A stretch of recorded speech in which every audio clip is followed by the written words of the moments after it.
What's up, everybody? It's Soren Baker. Amir Rahimi. And today on The Great Debaters, get into a little Redman, y'all. Get ready. Great Debaters.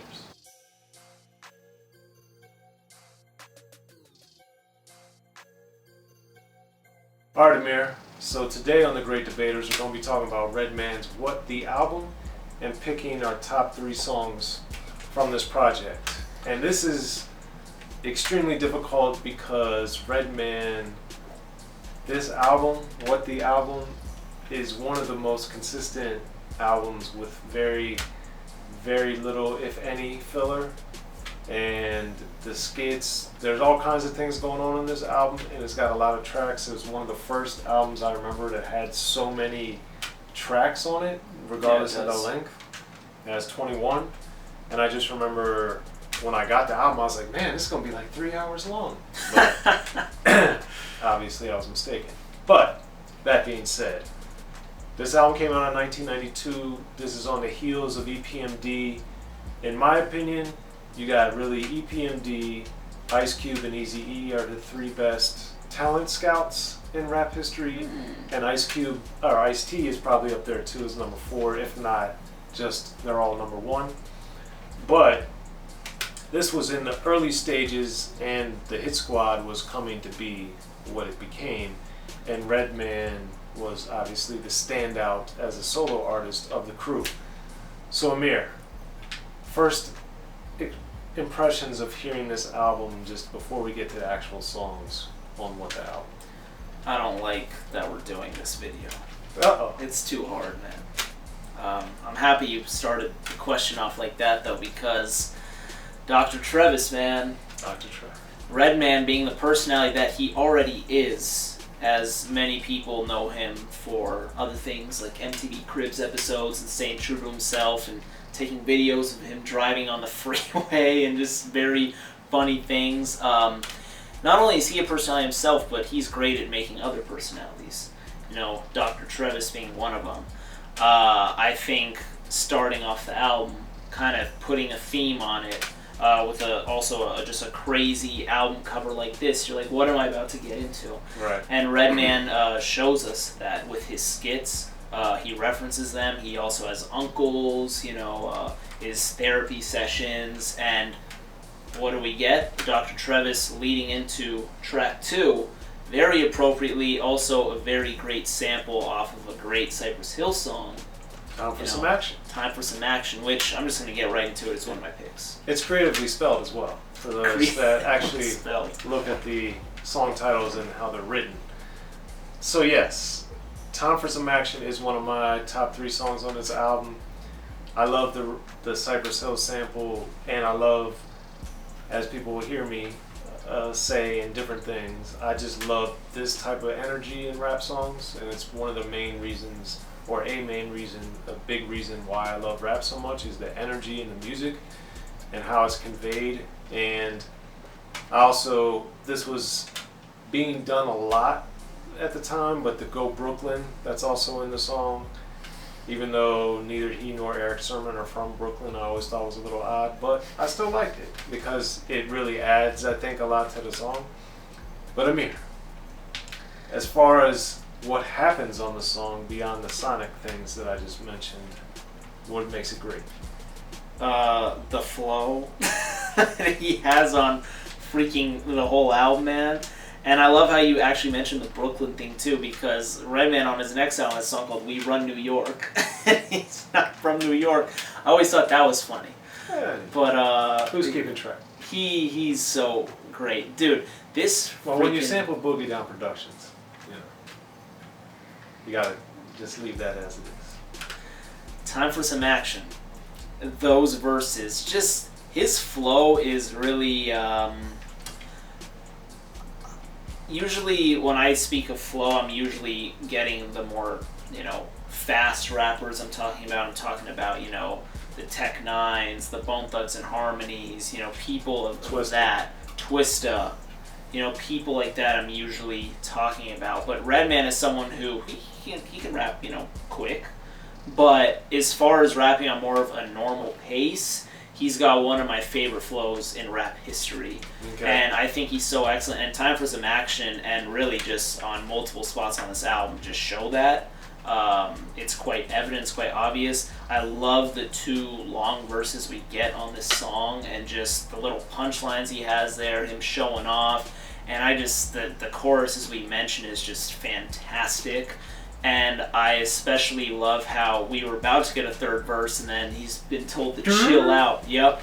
And he's going hard for what 3, 4, 5, whatever bars he's going in, and he's just abruptly told to stop. And I think, although I did want a 3rd verse, I think that actually definitely adds more flavor to the album. It's like, let's get to the next song, because he slaughtered that one. It's production, man. This is something that Amir and I talk about all the time on The Great Debaters, and I talk about when I do my interviews on Unique Access.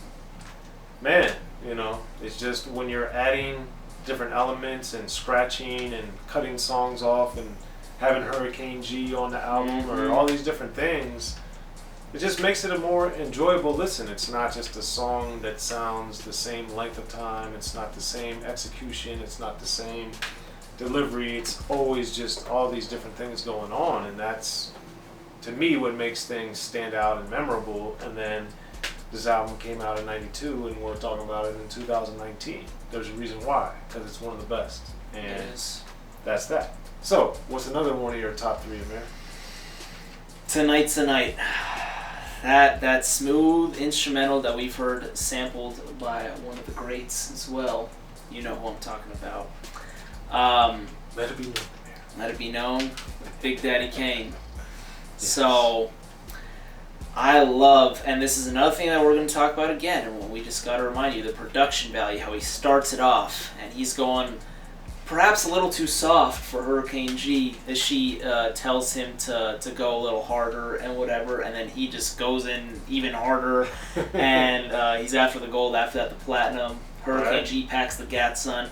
It's just another just clever display of lyricism, of wittiness, of Redman's flow, of his ability to accept, just not a standard track where it's 3 verses, 16 bars. He's willing to have someone else on it and kind of make, not a joke out of him, but a joke and then make him up the playing field here. And it's unusual also to have a woman doing that on a super hardcore song. Like, this is true. Ice Cube, of course, had done it on It's a Man's World with Yo-Yo, but that was a specific song, and you know, with UTFO, Roxanne with the real Roxanne, and all these different things. But for this to be somewhat sprinkled throughout, and then also to be unusually done. It's not a song, and it's not back and forth. It's like more interludes or a guest appearance type of thing, which I just thought was just like, man, this is wild. That's true, and it's very important that you notice that, it's a woman telling him to step his game up, which may sound kind of silly, but you don't really hear that ever. So I really respect that as well. And I just love how at the end of the song, it's like the record was being picked up, and you hear the little scratch, and it's just, Eric Sermon, one of the greats, Redman, who also produced a lot of this album, he's really showing how multi-talented he is as well. Right. So big shout-outs to both of them. And is that one of your top 3, or? Yes. It's just so sonically smooth and very, unlike not all of the album, but unlike a lot of the album. I thought it was a nice change of pace. Even if I didn't think it was one of the best songs, which I do, I also just thought the change of paceness of the sonics, probably the BPMs, and just the feel and the energy was so different. But that Redman delivered, man, as he does time and time again throughout the album. So I love that track, and I think it's amazing. And Hurricane G, man, I had a great interview with Hurricane G back in the day. I met her in DC. We had a great day. That was a great day. Me and Hurricane G, shout out if you're watching. But Amir, my third, I don't think is going to be your third, so I'm going to see what you got. What you got for your third track? I wanted to honestly go all singles on this because they're all so fantastic, but it's really tough, and it's really rare for all the singles to be the best songs of the album, at least in my opinion. I agree. But Blow Your Mind was close, but no, it's not Blow Your Mind, and there were a couple runners up too. but I'm gonna ultimately go with Watch Your Nuggets, man. That's a great one. First off, Redman dominates the entire LP. He doesn't have really any guest appearances rapping. I don't think so. I think Eric Sermon's the only one, if I recall. So the fact that Eric Sermon, the guy who helped put him on, big time, obviously, and having him on the EPMD album. Shout out PMD. EPMD, baby. Who is, I believe, mentioned on the song, if I recall. He's mentioned all over the album. But anyways, Eric Sermon, his flow is just so different than Redman's, and it's always kind of awkward, but I really like it. Okay. And just what he's saying is awesome, and I love how, like I said, they're both collabing on the track. But Tupac being one of my favorite rappers, and just such a random thing to just take when Eric Sermon says "Hey" for Temptations. I love that. That's cool little hip hop. I remember I'd heard Temptations before I'd heard this album. Okay. And when I heard the sound, I was like, what the heck? This is where he got it from? That's so random. And shout out, was it Moby who produced Temptations? I Easy believe Moby? so. I think so. So shout out Easy Moby. And then Redman just coming in, dude, just in his verse saying, I'm milk like 2 tits and blah, blah, blah, whatever. Shout out to PMDK solo on I'm Out. And just, dude, it's amazing. It's amazing.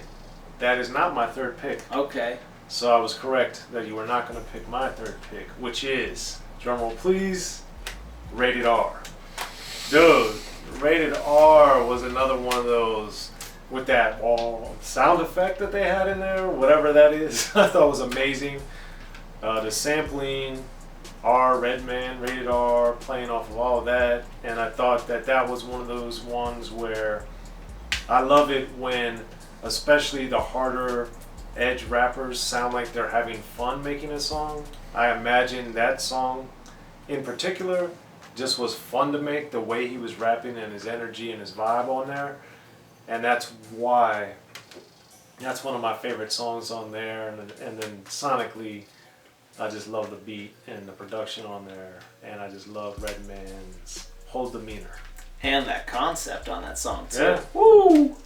Dude, and that's another thing too, like a lot of these songs for me, they're just Redman just being witty and showing how he can flow and just be just an excellent rapper. Witty and unpredictable. Yep. That's a good pun. But also on top of that, he does surprise you with some concept songs on here too, like How to Roll a Blunt. Right. Which is, just Redman just being Redman. Superman Lover. We get Rated R. And then there's probably a couple others that I'm forgetting about, but he's very talented. And to be on the production side, he's definitely not a one-dimensional MC. Very talented, and he had a great run of albums, dude. Like, especially for me, this first 4 for me is like one of the best runs of albums, in my opinion. So, dude, this album it was really hard to narrow it to 3, but I think that's my 3 for sure. All right. Well, that's what Amir thinks. That's what I think. What do you guys think about the 3 best songs on Redman's What the Album? Be sure to hit us up in the comments section. And of course, as always, like, subscribe, and share both our videos on Rappin And Snackin and on Unique Access. I'm Soren Baker. Amir Rahimi. Check us out, y'all. Let us know. The Great Debaters. Be sure to check out The History of Gangster Rap by Soren Baker. He's official. History of Gangster Rap features exclusive interviews with Ice-T, Snoop Dogg, MC Ren, the DOC, and dozens of others. The History of Gangster Rap, a definitive look at how Los Angeles changed rap forever. In Los Angeles, the streets definitely set the tone of the hip-hop music. At 19, I got a $50,000 car. My whole angle always was, I'll be street, but I will always tell you the horrors that go along with this life. There will be penalties and casualties for just wearing the wrong color in somebody's neighborhood. And once gangster rap made it from the streets to the TV, the genre exploded. With Fab 5 on Yo MTV Back with NWA. Yo MTV, it just catapulted us from being local heroes to national gangbang rappers. The History of Gangster Rap discusses it all from 1980 up till today. It's always gonna be shit happening in the street. You know what I mean? So it's always gonna be something to talk about. The History of Gangster Rap in stores now.